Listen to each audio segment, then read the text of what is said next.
নমস্কার বন্ধুরা, বাংলা বাগানে আপনাদেরকে স্বাগত। আপনারা সবাই নিশ্চয়ই ভালো আছেন, আর গাছকে ভালো রাখার জন্য আপনাদেরকেও ভালো থাকতে হবে। তো দেখতে দেখতে কিন্তু বেশ জানুয়ারি মাস কেটে গেল, ফেব্রুয়ারি মাস সবেমাত্র পড়েছে। তবে এবার যা ঠান্ডা পড়েছিল, মানে আমি নিজেই কাবু হয়ে যাচ্ছিলাম ঠান্ডাতে, যেহেতু পৌষ মাস গেল। তো যাই হোক, কোনো অসুবিধা হয়নি, নিজেকে আমি একটা ম্যানেজ করতে পেরেছি। তো যাই হোক, অসুবিধা বলতে একটু ঠান্ডাটা লেগেছিল। তো ওই ঠান্ডার মধ্যে কিন্তু আপনাদের বাগানের গাছপালাগুলিও বেশ সুস্থ সবল আছে। আর শীতের যে সমস্ত ফুল গাছ আপনারা বসিয়েছিলেন, সেই সমস্ত ফুল গাছ থেকে আপনারা নিশ্চয়ই ভালো মানেরই ফুল পেয়ে যাচ্ছেন এখনও, কারণ ঠান্ডা ভাবটা এখনও বজায় আছে যেহেতু।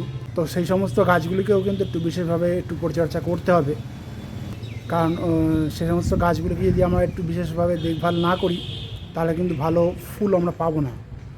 আর শীতের সিজন তো প্রায় শেষের দিকেই বলতে গেলে। তো টাইটেল আর থাম্বনেল দেখে আপনারা নিশ্চয়ই বুঝে গেছেন যে আমি আজ আপনাদের সঙ্গে কী বিষয় নিয়ে আলোচনা করতে চলেছি। তো তাহলে চলুন সেই আলোচনার বিষয়ের দিকে তাহলে এবার যাওয়া যাক।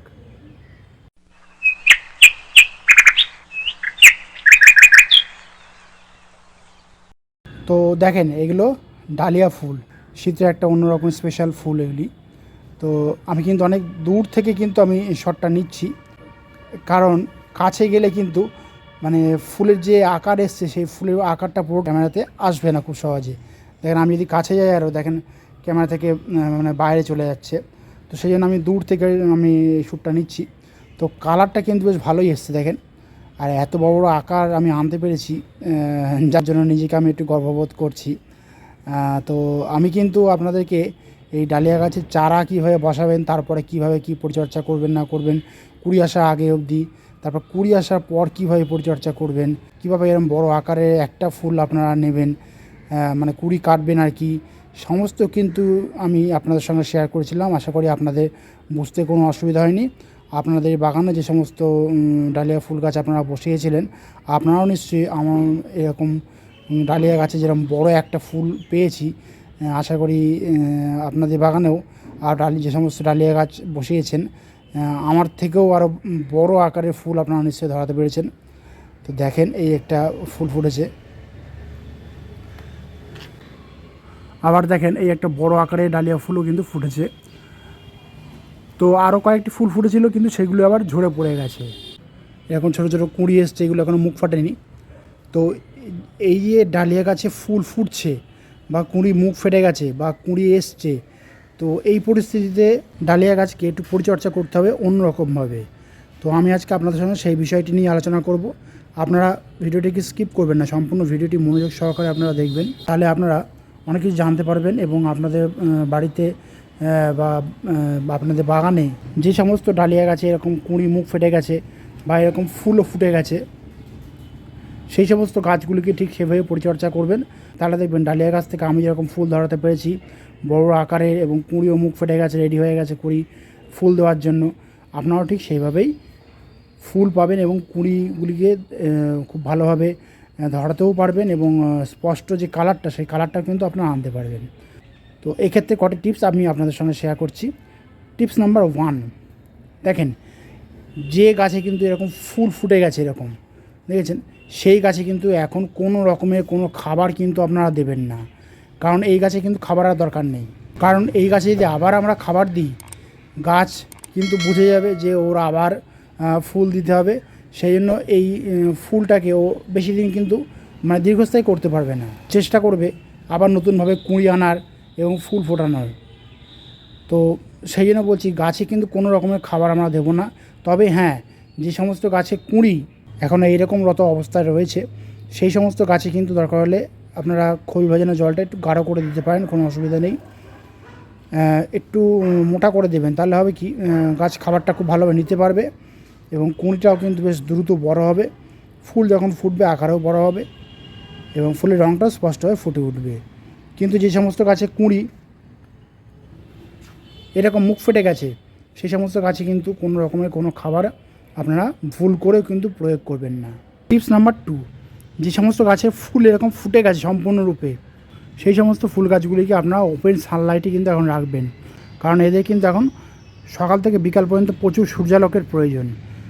কারণ সূর্যালোক এর যদি না পায়, গাছে এরা সালোক সংশ্লেষ করতে পারবে না এবং গাছের খাদ্যাভাব হবে এবং ফুলগুলি কিন্তু লাস্টিং একদমই কমে যাবে। যেখানে এই ফুলগুলি অন্তত মিনিমাম 2 সপ্তাহ বা 3 সপ্তাহের উপরে স্থায়ী হতো, সেখানে দেখবেন বড়জোর 7 থেকে 10 দিন এই ফুলগুলি স্থায়ী হবে। তারপরে দেখবেন এমনি থেকেই কিন্তু ফুলগুলি শুকিয়ে যাবে। তো সেই জন্য বলছি ওপেন সানলাইটে কিন্তু আপনারা রাখবেন, কোনো শেড এরিয়াতে কিন্তু রাখবেন না। টিপস নাম্বার 3, জলসেচ ব্যবস্থা। এখন যেহেতু এ গাছে ফুল ফুটে গেছে বা কুঁড়ির মুখও কিন্তু এরকম ফুটে গেছে, সেই জন্য কিন্তু এ গাছে জলসেচ ব্যবস্থাটা আমাদেরকে ভালোভাবে করতে হবে। কোনো রকম জলের অভাব যাতে এরা বুঝতে না পারে বা ফিল করতে না পারে, সেই রকমভাবে কিন্তু আমাদেরকে জলসেচ ব্যবস্থাটা করে যেতে হবে। দরকার হলে দুবেলা আমাদেরকে জল দিতে হবে, কারণ এখন একদম পুরো টানা রোদ্দুর হচ্ছে সকাল থেকে বিকাল পর্যন্ত।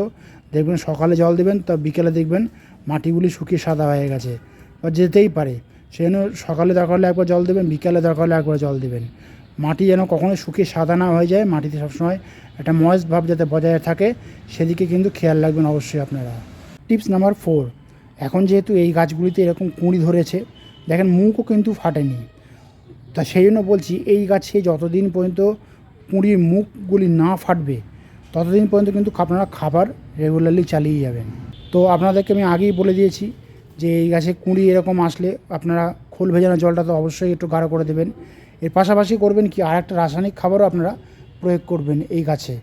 আপনারা করবেন কি 10-26-26 নামক যে খাবারটা, সেই খাবারটাও আপনারা খোল জলের সঙ্গে মিশিয়েও দিতে পারেন, অথবা আলাদা করে টবের কাঁধ বরাবর একটু খুঁড়ে খুঁড়ে নিয়েও আপনারা দিতে পারেন। 8 ইঞ্চি টব হলে 8টা দানা। আর যারা মাটিতে বসিয়েছেন তারাও কিন্তু ওই একই রকমভাবে পরিচর্যা করবেন, তাহলে দেখবেন আপনাদের এই ডালিয়া গাছের কুঁড়িগুলিও কিন্তু খুব দ্রুত বড় হবে। আর এর পাশাপাশি কিন্তু আপনারা 0050 ফোলিয়ার স্প্রে যেটা খাবারটা রয়েছে, সেই খাবারটাও কিন্তু আপনারা 1 লিটার জলে 2 গ্রাম মতো ভালোভাবে মিশিয়ে নিয়ে সম্পূর্ণ গাছটিকে পুরো স্নান করিয়ে দেবেন। কুঁড়ির উপরেও যাতে খাবারটা পড়ে সেদিকে কিন্তু অবশ্যই আপনারা খেয়াল রাখবেন, কারণ কুঁড়িকেও কিন্তু এই সময় খাবার দিয়ে বড় করতে হবে। আর 0050 যাদের কাছে নেই, তারা এমওপি নামক যে লাল পটাশটা রয়েছে, সেই লাল পটাশটা কিন্তু আপনার টবের মাটিতে 8 ইঞ্চি মাপের টব হলে আইসক্রিমের চামচে হাফ চামচ আপনার টবের কাঁধ বরাবর দিয়ে দেবেন, দিয়ে জল দিয়ে দেবেন, অথবা জলেগুলোও আপনারা দিতে পারেন, কোনো অসুবিধা নেই। যাদের মাটিতে গাছ রয়েছে তারাও ঠিক একই রকমভাবে সেই খাবারটা প্রয়োগ করবেন, তাহলে দেখবেন এই কুঁড়িগুলি যখন ফুটবে মানে স্পষ্ট রঙটা ফুটবে।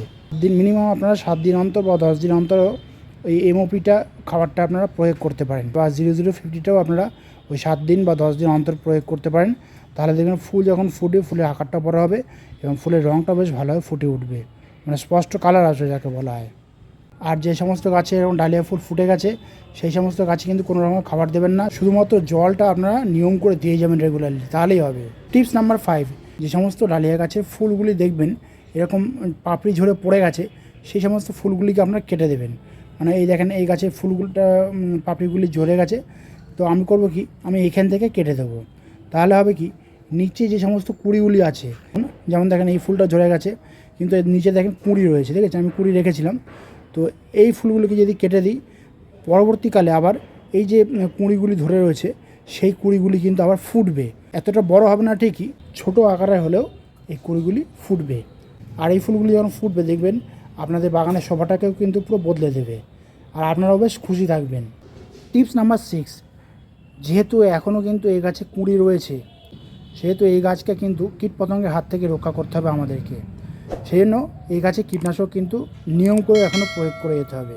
ফুল ফুটে গেছে বলে আর কোনো খাবার দেবো না, আর কোনো কীটনাশক প্রয়োগ করবো না, তা কিন্তু করলে হবে না। তো এই দেখেন এই গাছে পাতাগুলি দেখেন ঠিকঠাকই রয়েছে, কোনো অসুবিধা হয়নি। এই ডালিয়া গাছ সবথেকে বেশি আক্রমণ হয় মাকড়ের, তো সেই জন্য আপনারা করবেন কি, যে কোনো একটা মাকড়নাশক ওষুধ, বিশেষ করে কাকা নামক কীটনাশকটি যদি আপনারা দিতে পারেন, তাহলে দেখবেন এই গাছে পাতাগুলি এরকম ঝাঁ চকচকে থাকবে এবং টান টান বজায় থাকবে। কোনো রকমের মাকড়ের আক্রমণ কিন্তু আপনাদের এই ডালিয়া গাছগুলিতে খুব সহজে হবে না। এর পাশাপাশি আপনারা কনফিডেন্ট নামক কীটনাশকটাও কিন্তু আপনারা প্রয়োগ করে যাবেন। দুটো কীটনাশকই আপনারা 1 লিটার জলে 2 ml মতো ভালোভাবে মিশিয়ে নেবেন, নিয়ে আপনারা রুটিন ওয়াইজ কিন্তু এই কীটনাশকগুলি প্রয়োগ করবেন।